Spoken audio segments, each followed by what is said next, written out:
Hello world and welcome back to the Global Frequency. I'm Aaron. And I'm Frequency Girl.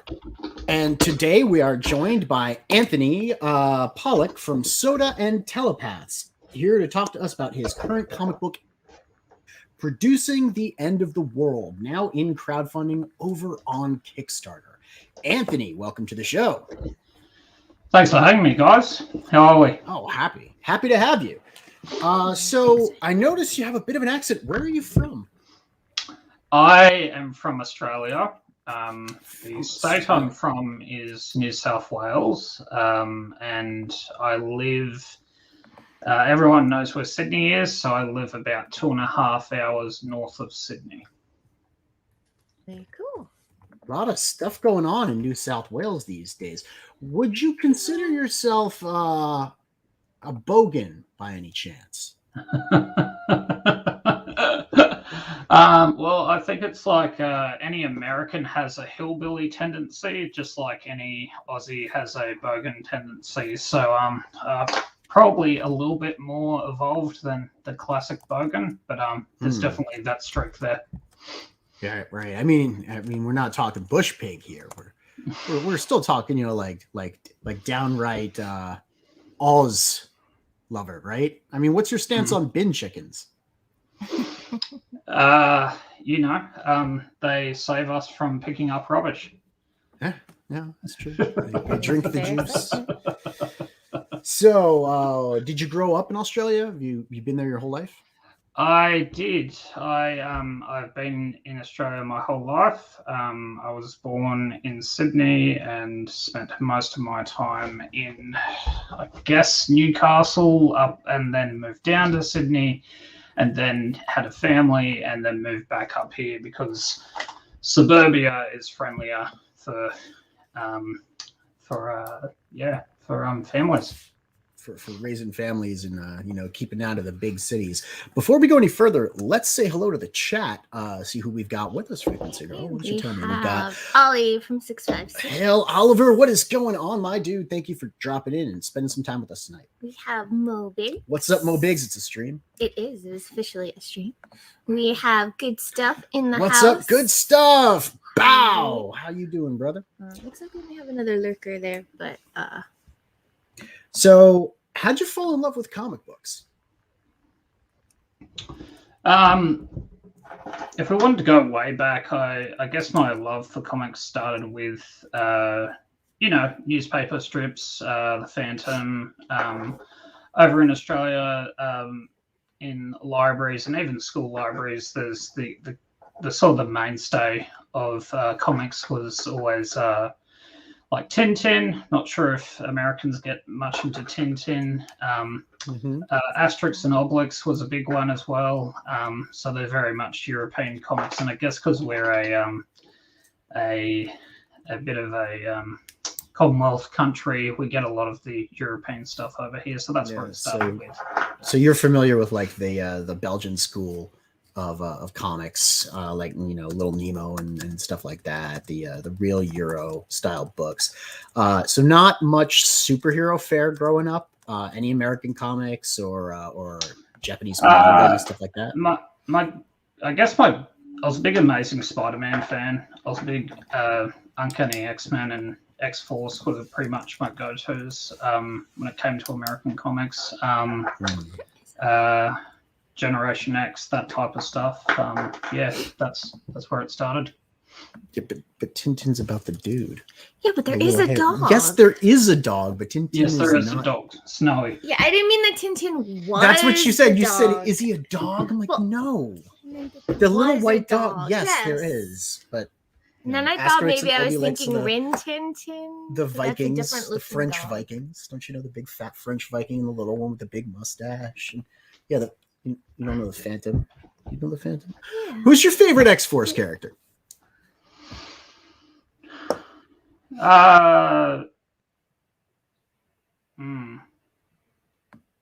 Probably Cable. Yeah. Cable. Yeah, I mean a traditionalist. Yeah, I understand. You know, if you're gonna like really dig into the X-Force, you gotta have to go with the founder, right? Yeah. I think it also came down to the cartoon as well. I was a big fan of time travel when I was a kid, still am, and anything time travel related was my thing. I remember seeing the issue of New Mutants where they premiered Feral and Shatterstar. Shatterstar was my favorite because it was the 90s and he was a dude with two katanas and a ponytail. So, you know, obviously. Lots of pouches. But yeah, lots of pouches, consummate pouches. Yes. But any dude who can like rearrange his internal organs, I thought was just like the coolest thing. Like, you know, yeah, healing factor, whatever, but he could like move his lungs out of the way so he didn't get stabbed. And I thought that was really, really neat. Do you trying to figure out how that's useful in, you know, daily life? But yeah, right. I mean, like, what? Like, maybe if you're like leaning in an uncomfortable position, you could just sort of like reposition your spleen or something so that you know you don't get a cramp in your side. I don't know. I'm sure you could make your stomach larger so you can eat more. See, Yeah, go. that's another thing. Just gotta think out of the box. You know? Do you remember the first comic book that inspired you to try making one of your own?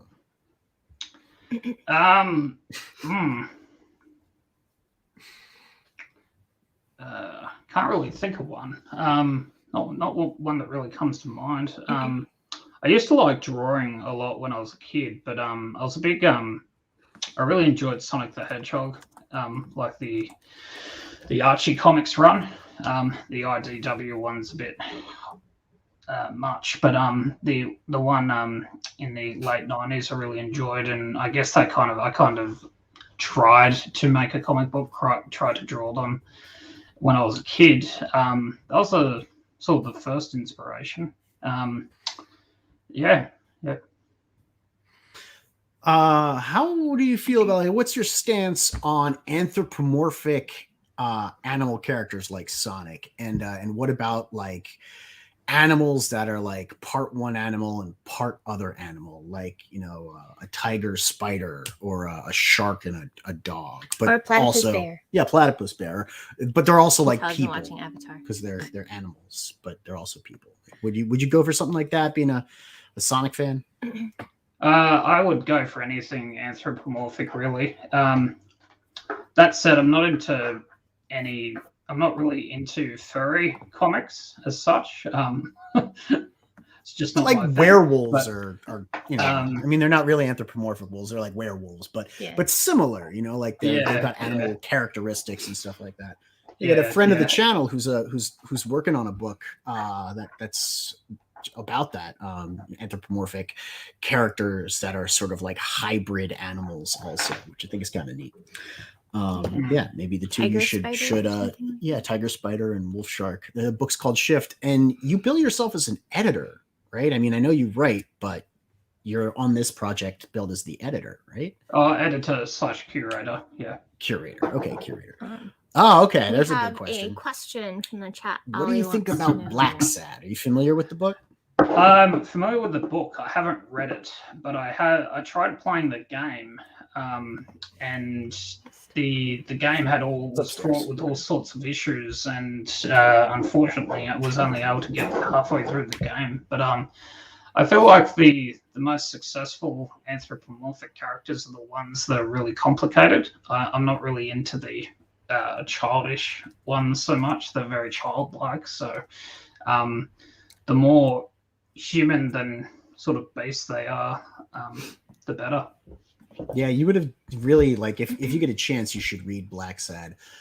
It's very sophisticated in the subject matter that it tackles. The first story that they feature in the full anthology is actually about a race war between the animals with white fur and the animals without white fur. And there's a great scene where Black Sad, who's a great cat, I think he's a panther, he gets confronted by some of these I don't know if they're polar bears or whatever, I don't quite remember, and they say something about not having white fur, and he's got this little spot of white, because like the cats have sometimes like little different colored spots of fur. He goes, what, this isn't enough for you? It's just the way that they draw him and the way that he says that. I really get a kick out of it.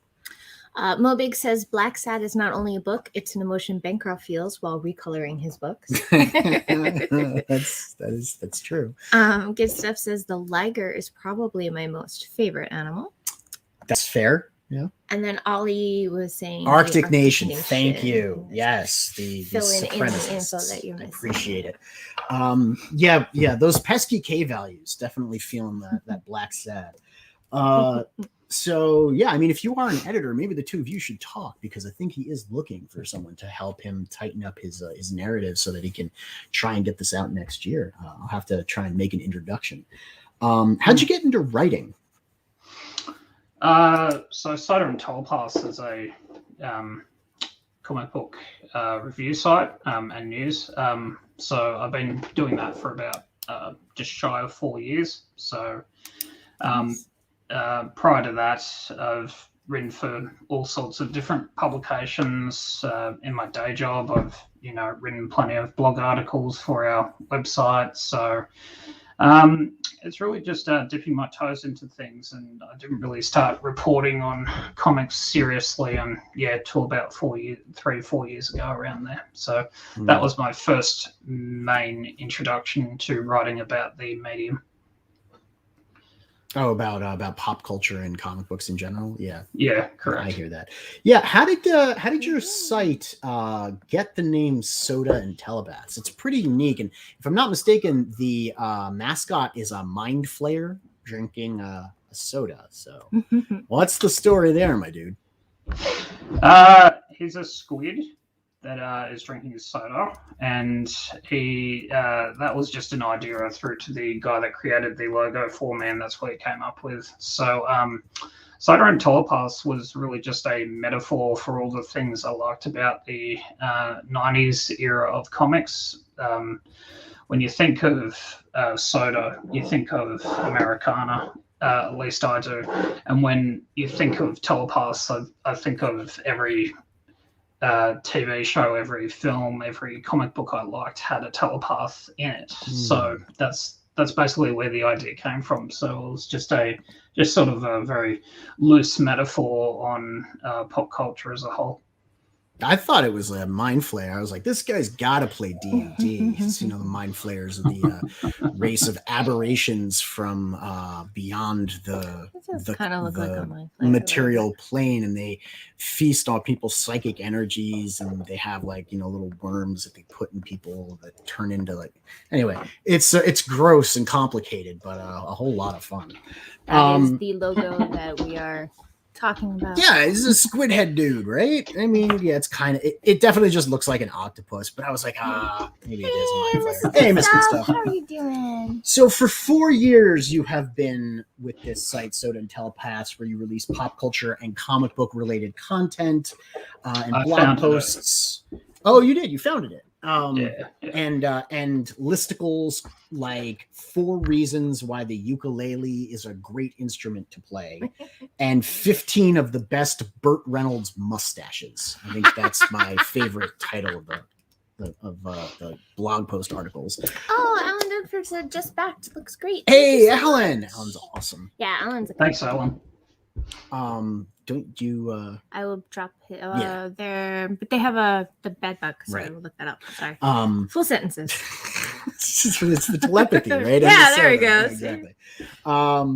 So, why did you decide to make a pop culture review website? I know you said you were dipping your toes in, but I dip my toes in lots of things and don't write about them.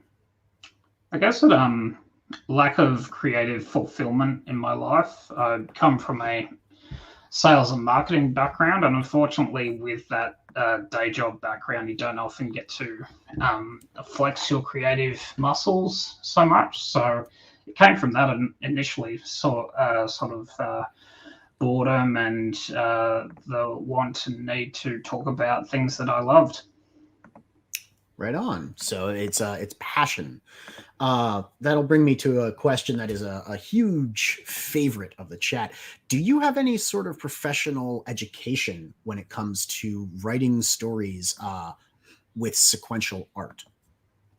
No, and quite simply because such education doesn't exist on this side of the world. Do you mean the bottom of the world? Or the top? It depends which way you're looking. I mean, no, but yeah, okay, we'll go with that. It's a sphere, so there is no bottom or top. So we always have artists and writers on this show, but like you said, you're the curator of producing The End of the World.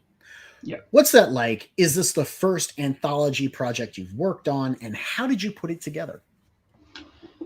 It is the first. Well, actually, no. It's the second anthology project I've worked on. Technically, I was working on another one. Unfortunately, the person putting it together just wasn't able to get it done.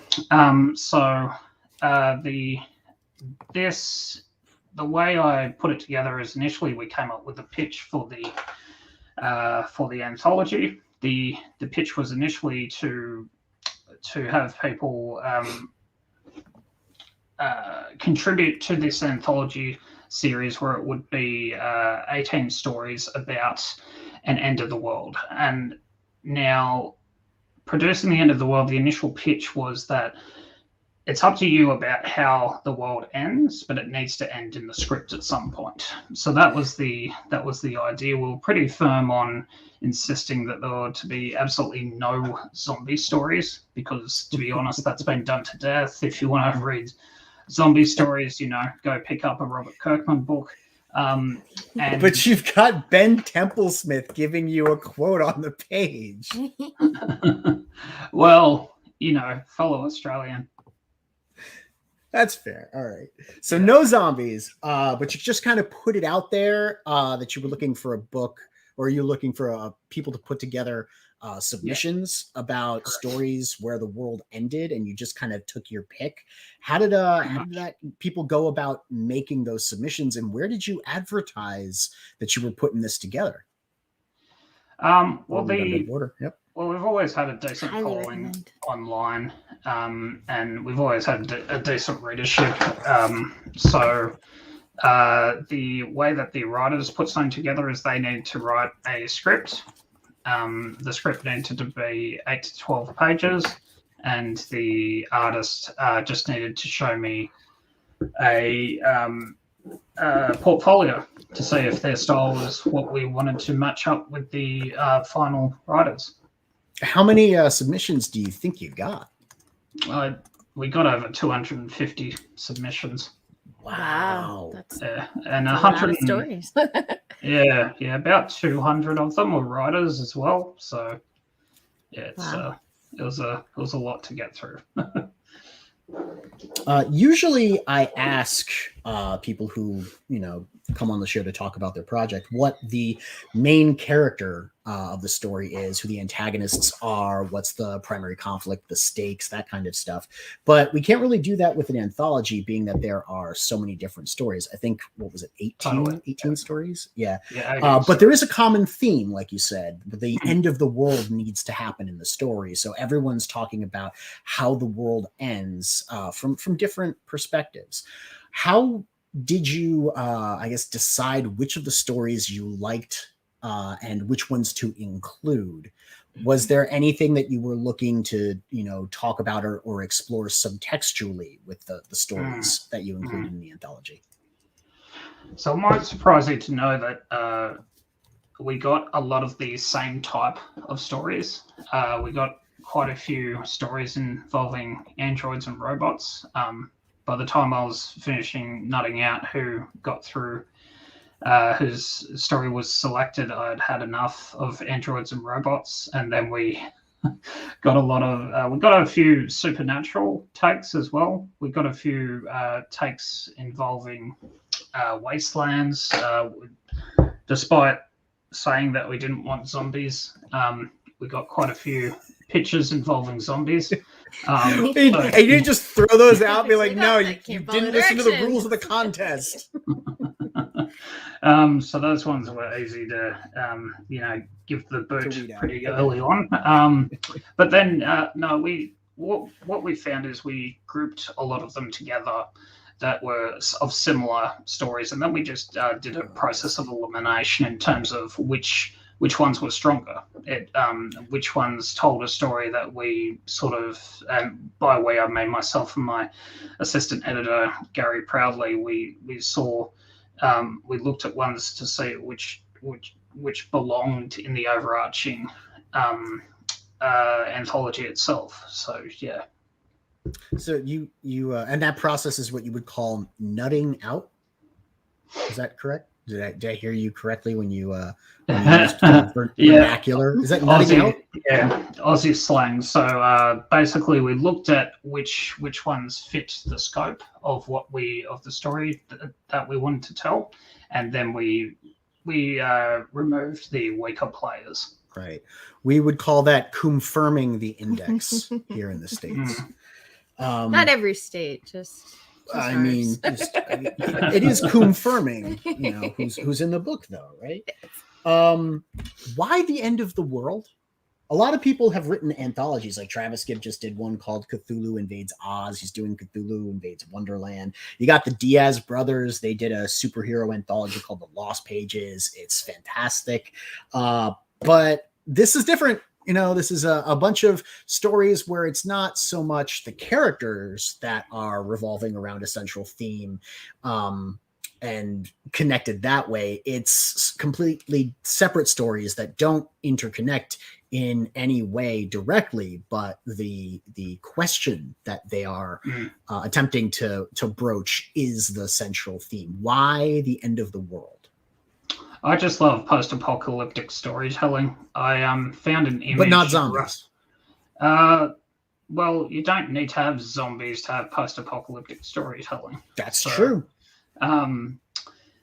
Roughly 8 years ago, I happened to cross an image when I was sort of re-exploring that subgenre, and that image basically had this man sort of sitting on this chair, which looked like he was almost surveying the end of the world, the apocalypse itself. So from that image, I just got inspired in terms of what could be done. There was from the image itself, you kind of postulate one of two things. Is he looking at the world that he has just destroyed, or is he just viewing the end of the world and just being content with what he can see? So from that, we sort of I pitched that to an artist, and then he came up with that image, and that image is what sold it. This image has been sort of the mainstay throughout the entire process. It was there initially to inspire people when we were looking for those to submit their work to be included, and I just enjoy post-apocalyptic storytelling. Ever since I was a kid and first seeing that sort of creaking swing set in the intro to the first Terminator film. Mm-hmm. It's just something I've always loved. Yeah. So producing the end of the world, there's like a double entente there, because you are the producer, you are creating an anthology, which is a production. You are producing a bunch of stories about the end of the world, but each story produces its own version of how the world ends. That's pretty clever, I'll admit. Thank you. The story's been called an eclectic, or I should say the volume has been called an eclectic breath of fresh air with exciting new ideas by a diverse group of up-and-coming talent, as well as an uncomfortable commentary on the human condition with art to illuminate and cause reflection. Why? Why has it been referred to that way? Well, I guess we've done our very best to take the stronger stories that were pitched to us to give us not just sort of repeating motifs throughout the entire anthology. I think when people read it, they'll agree that there's no story that is like the other story. We've got a story in there that's pure satire, which is that one with the lobster coming out of the person's corpse. We've got stories. We've got a story about a mother and a daughter coping with being on a flooded world, not unlike Waterworld. We've got stories about how us. That one there, that one. You just like the teddy bear. That one there is by Louis Southard. It's probably one of my favorites, which involves this relationship between this little girl and a robot, and she decides that, can you go get me the teddy bear? I want the teddy bear that's in there. And what the little girl isn't aware of is that robot is a killer. So she's basically made friends with the Terminator, a T-100, and he goes in there to get a teddy bear for her. Unbeknownst to the robot, there's something in there that might also be with him in the toy store. He kind of looks like the Iron Giant. We're getting a lot of Iron Giant vibes these days, aren't we? I like the aesthetic. Yeah, I like the art on this very much. I mean, in all honesty, though, like if you're gonna make friends with a Terminator, you're gonna want the T-1000. It's far more versatile. There's so many better features. Like I think that this girl settled for the T-100. Ollie says the best end of the world story is Time Enough at Last from the Twilight Zone. I don't think I saw that particular episode. I can't remember it, but the Twilight Zone is known for having some of the best vignettes for just like science fiction premises in general. It's such a rich I guess tapestry of ideas that you can mine.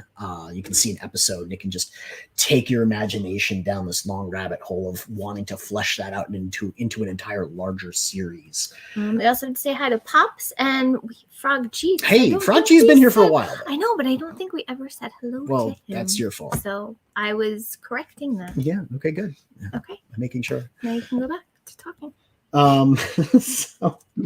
So why uncomfortable commentary on the human condition? What does that mean?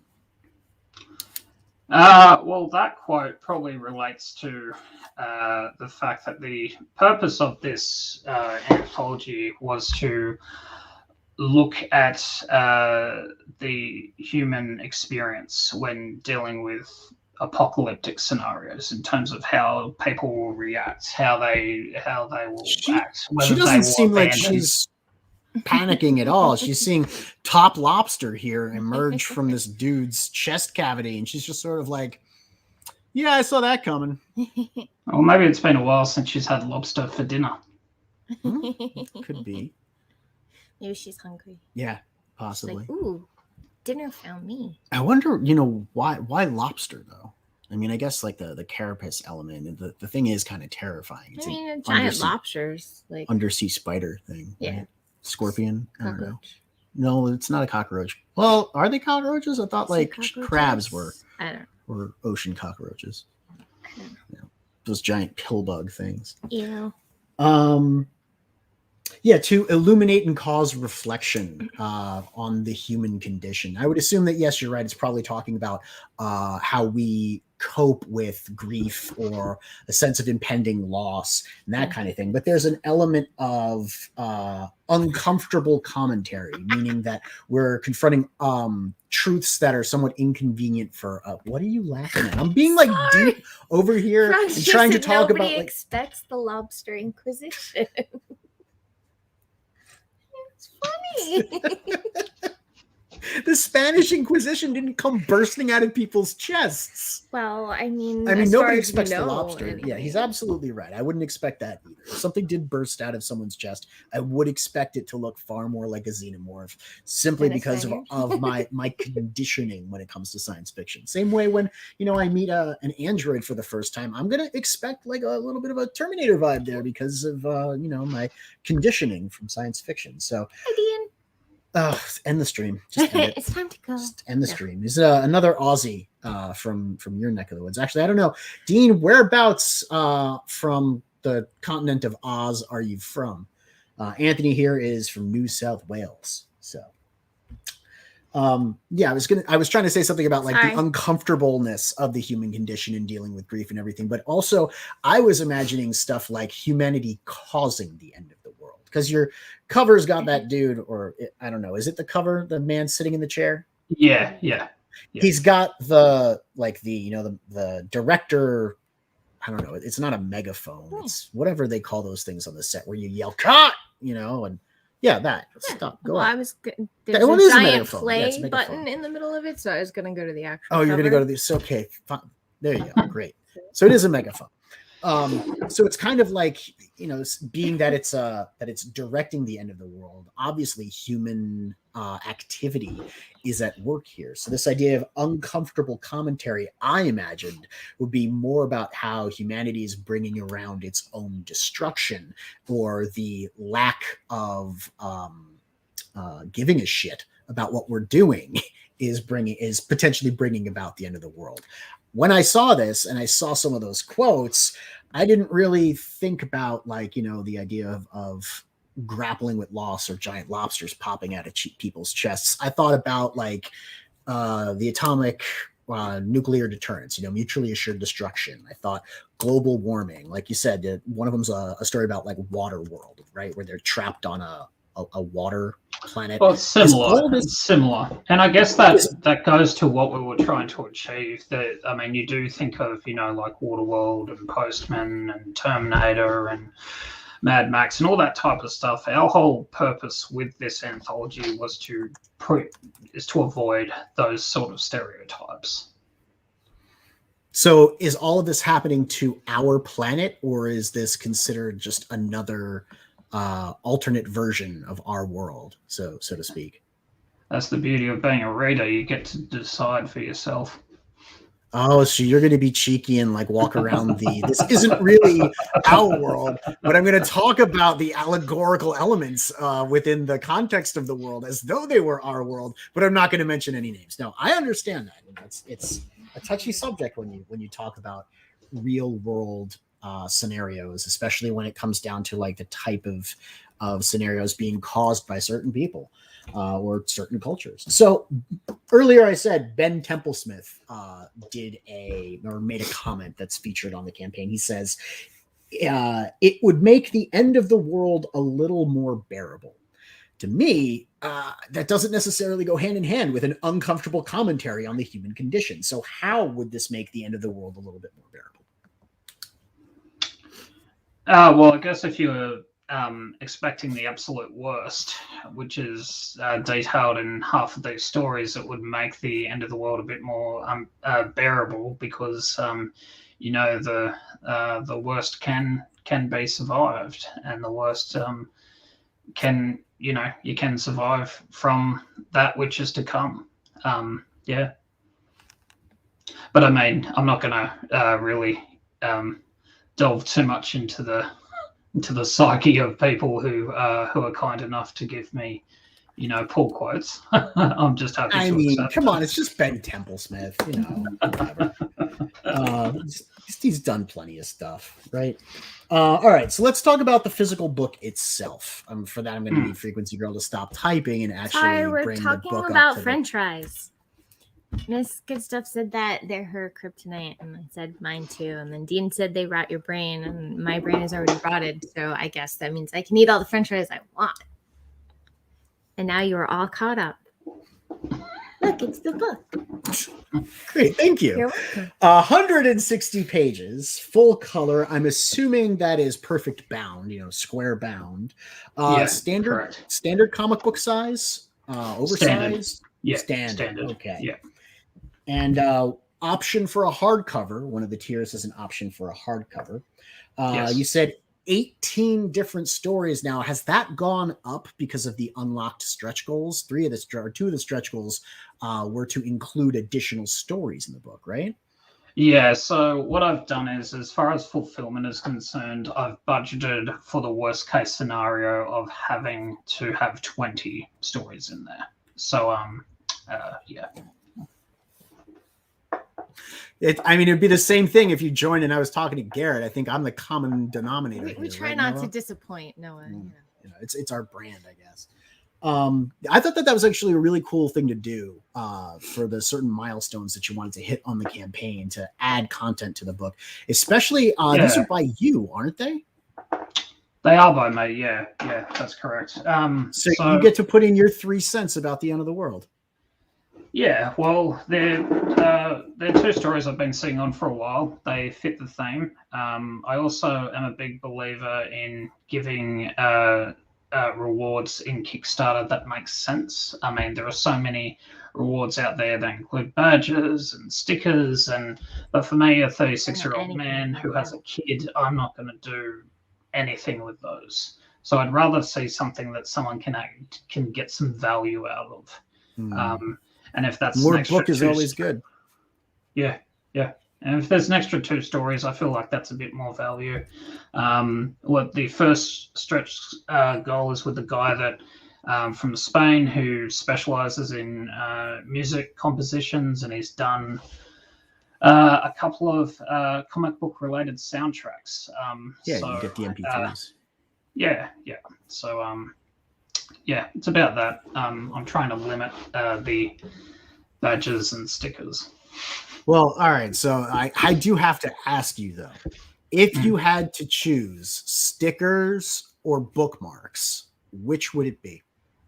I mean, if it's an anthology, I'd choose bookmarks. Well, it's 160 pages, obviously. I know it is a common saying that if you need a bookmark for your comic book, you're in trouble, right? Good stuff.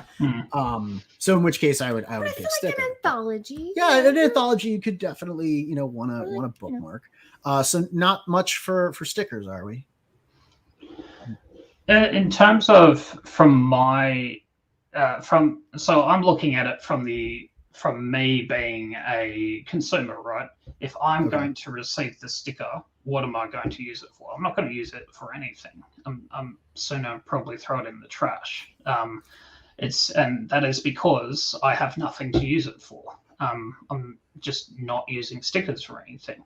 But if people enjoy stickers, that's fine. But for me personally, I'm not a fan of them. I'm not a fan of receiving stickers or trading cards. Not a big fan of. I know people like the whole trading card nostalgia from the 90s, and that's fine, but it's just not my thing. I'd rather give someone an extra story in an anthology. You could put stickers on the cover of your protective bookmark binder for the trading cards. See, that's big. Always thinking.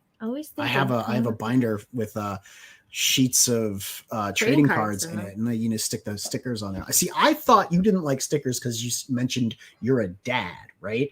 And being a dad, if your kid gets a hold of a sticker album or something, there's going to be stickers all over the house. But at the same point, if I'm a dad, I wouldn't want my kid getting a hold of a sticker from this anthology. I can tell you right now.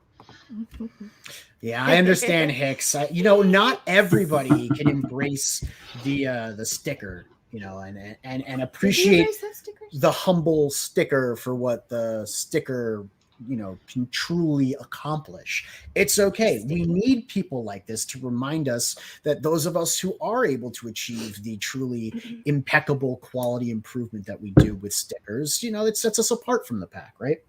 Let's get into the tiers then. I'm still going. Well, you're going through the lists of stories in the There's you haven't been story about cats. Well, I mean, if it did end the world, it would be that Broadway play. Well, the movie It'd be version it anyway. was the longest running play on Broadway, right? And I would figure the world Yeah, a would long end. time ago though. It is nothing like the play on Broadway. Well, I mean that would be up your alley though, the whole like anthropomorphic cat animal people, right? These are really cool books. I have to admit. I really liked no, I'm just Killtopia was a great book.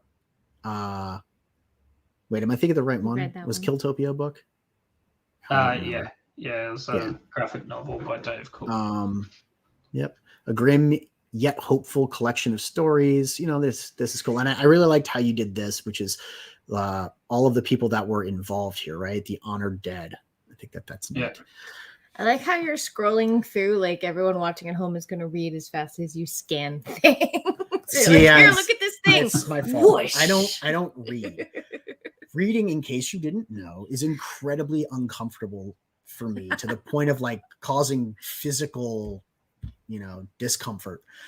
So I scan through things and extract information. What? Eric says, I have a saying in my house. Stickers go into the trash. And Mo Big says, #stick up for stickers. Thank you, Mo. Yeah. Good Stuff is looking for some other kind of rolling papers, ashtrays, lighters. Stretchables. Well, New Harlem, we were just mentioning, is coming out. They do have a sign up list bonus where if you back the campaign after you sign up, you get that sweet lighter, gold plated lighter. So be sure to sign up for that. I know that the campaign's launching in January 7th, I believe. But this is your show. We shouldn't be talking about anyone else's books, right? Or anyone else's stickers, no matter how good they are. Let's look at those. It's your show. I'm just the guest. Yeah, but it's the show that we're doing for you.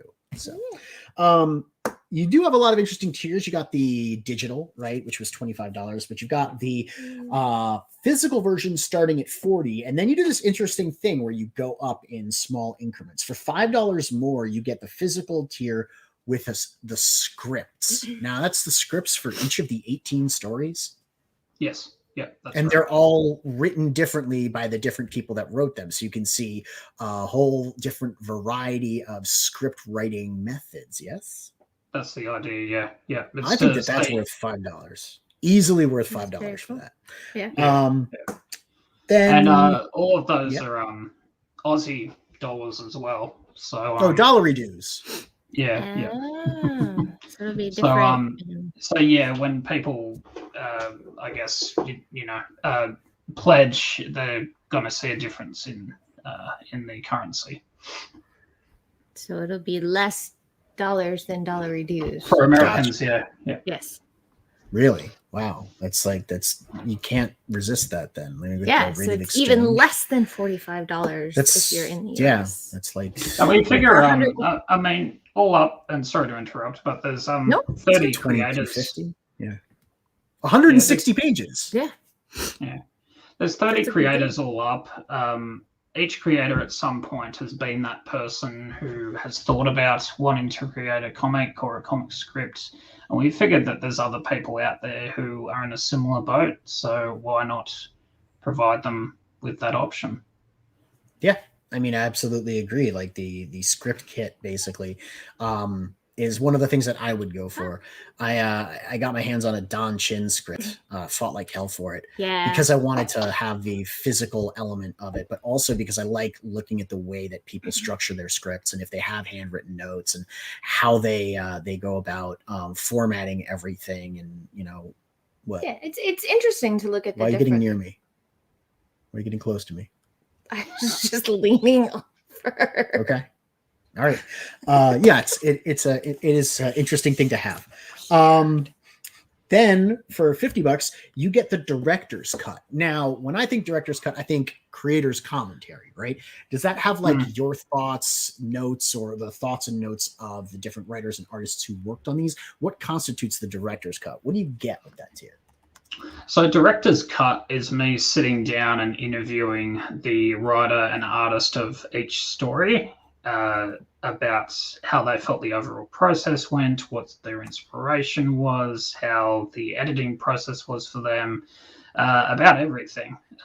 It's going to also include I mean, everyone has a personality. Sometimes there's been moments where I've been frustrated with the creators. Sometimes there's been moments the creators have been frustrated with me. So it's going to include some of that drama in there as well. So it cool. basically is. So and it's probably director's uncut is probably more accurate. Yeah.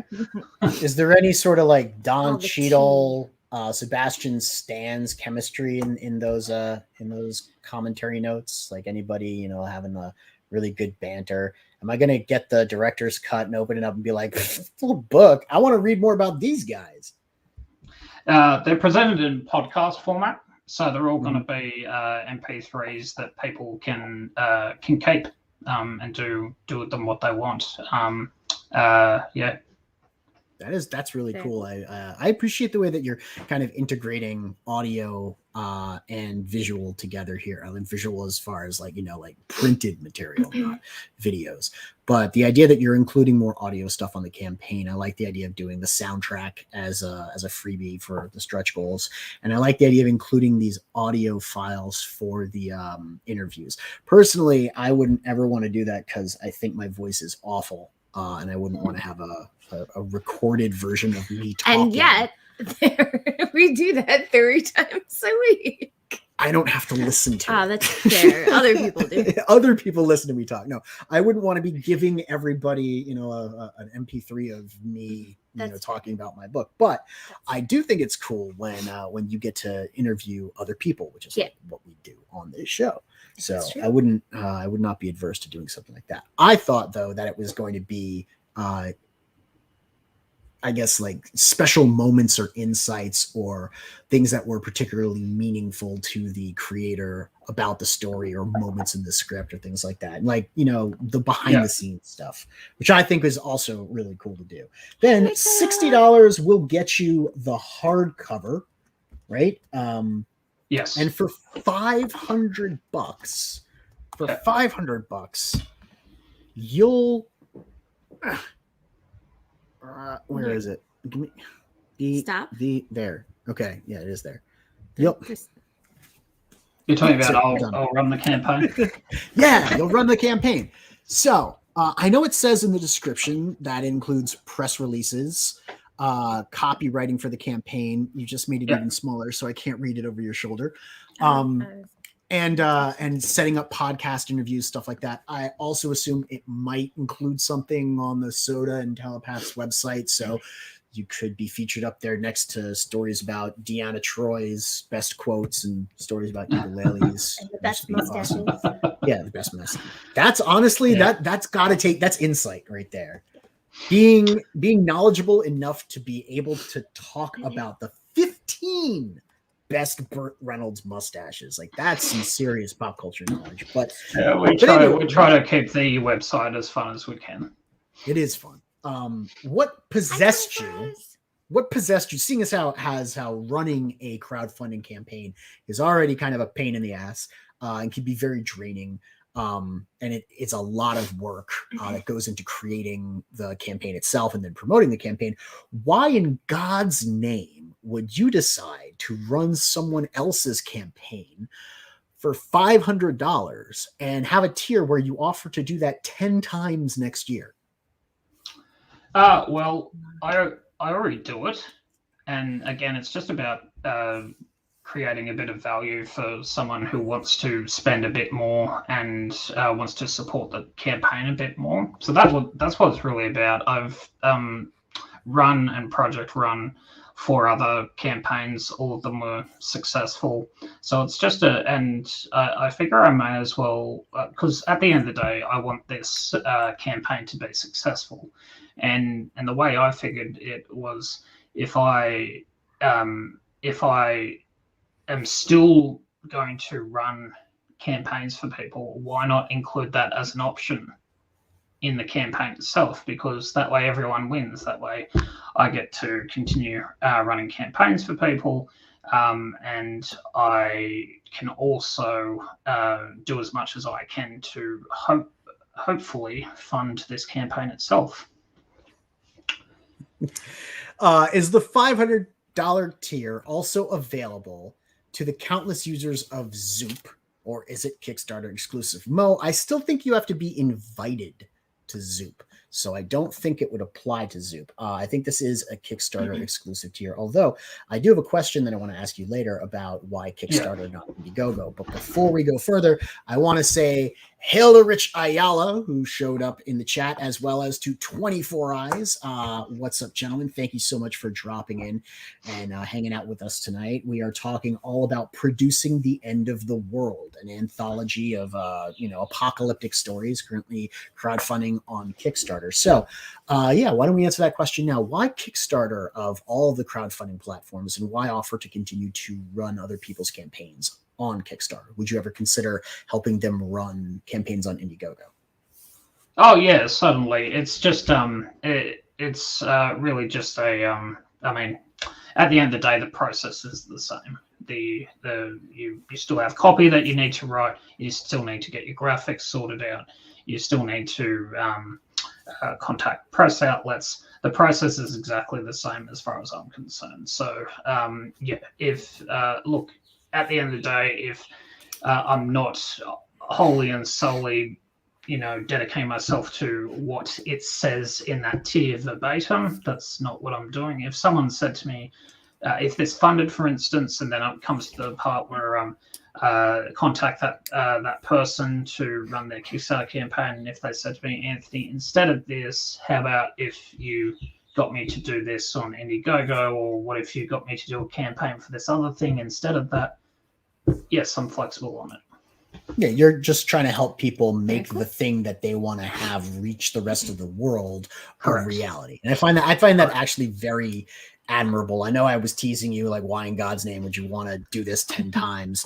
But it is a big responsibility to take on, to try and make someone else's dream take flight and launch. But there's also a feeling that goes along with that, which is exceptionally rewarding. So I can understand why you would want to go about doing that side of it, even, because I think, honestly, $500 is cheap when it comes to running a crowdfunding campaign. Like, there's a lot of work that goes in. If you were making an hourly, you would be deliberately undercutting yourself. 5 pennies for every hour. Right. I mean, like, we're talking about $15 minimums here. If we were, doing $20 minimums, like, good Lord, we would be so over budget. Mo says, are you implying that Zoop wouldn't roll out the red carpet for ARO? Mo, when, I'm not saying if, when you write ARO, I think Zoop would call you. It's true. But you did tell me one time that the book has to be done before you'll write it. So, we'll see what happens there. I'm still waiting for my copy. I haven't ordered it yet, but we don't want you to be late on that book, right, Mo? How'd you get into crowdfunding? Do you have a number of, you do have a number of great connections on this campaign alone. Look at the people that are listed in the pull quotes, and people that are also listed in the grateful or the honored dead. I almost said the grateful dead.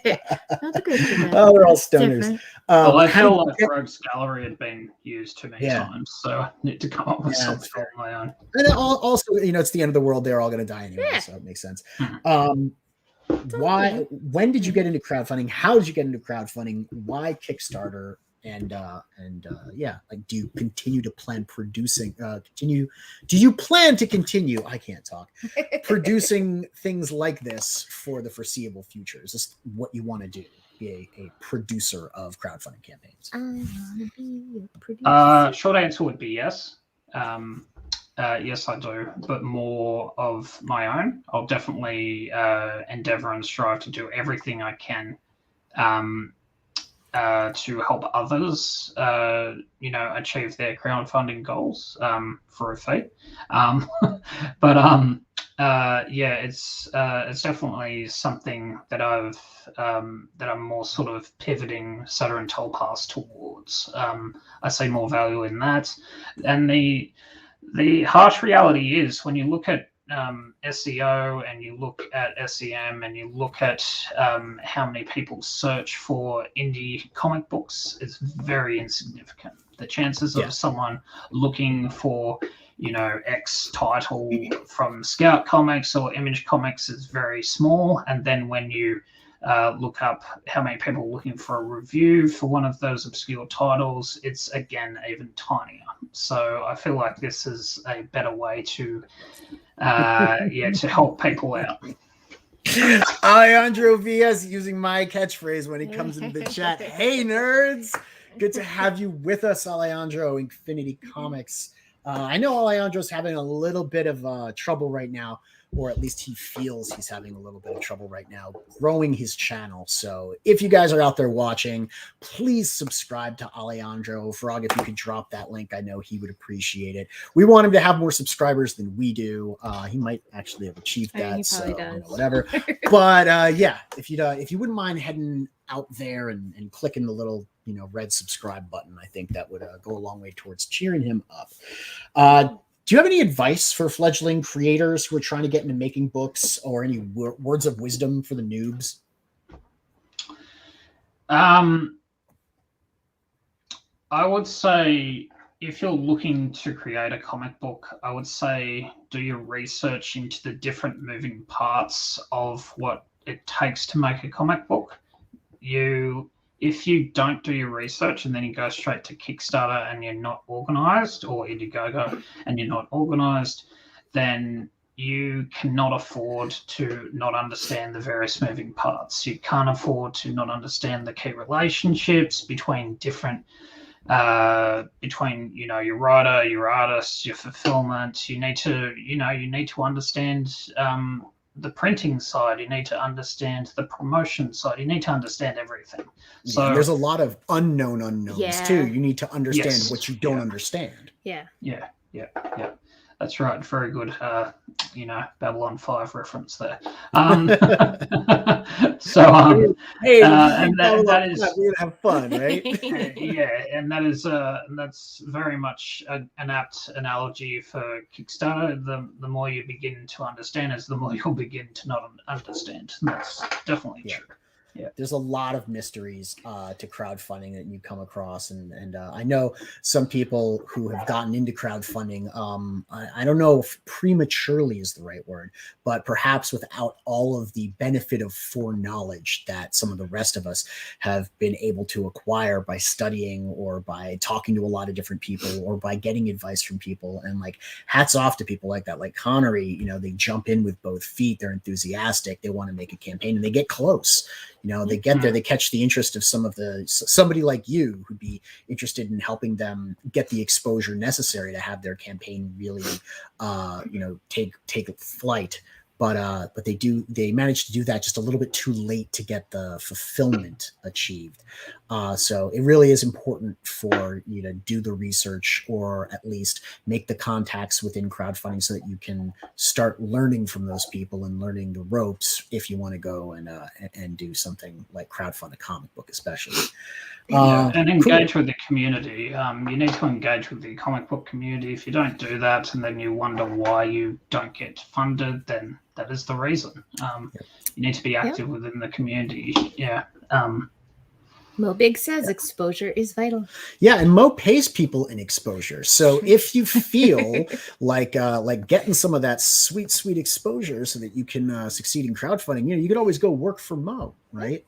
Hashtag call Mo. And chat with him in the chat. All right, yeah.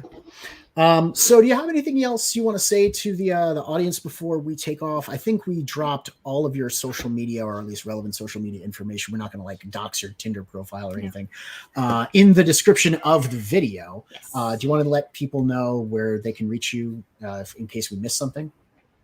No. You can reach out to me at Soda Telepass, or go to sodaandtelepass.com, and all the links are there. Right on. Great. Cool. So that's going to be it for us tonight. Thank you so much for watching, guys. Don't forget to go over to Kickstarter and check out Producing the End of the World. I think it's got 17, I want to say, days left, or am I wrong? It has 19 days left to go. And hey, it went up to 12K while we were talking. Hey. That's fantastic. Yeah. Glad to see you guys. Thank you for helping us out and getting the frequency boost or whatever it's called Yeah, I on don't this remember channel. what we It's, called it. it's not a. We don't have a cool name for We it. don't. We did. Someone came up with one, but I don't remember what it is. Yeah, we're old. We are. It's true. That's Why gonna are you be so old? it for Oh, us Chicken tonight. Chris. Hi. Hey, what's up, Chris? I was just drinking out of my mug yesterday. Yeah. So that's going to be it for us tonight. Thank you so much for tuning in. Don't forget to click the subscribe button, hit the thumbs up, and click the bell for notifications. And Tune into the frequency. we'll see you next time.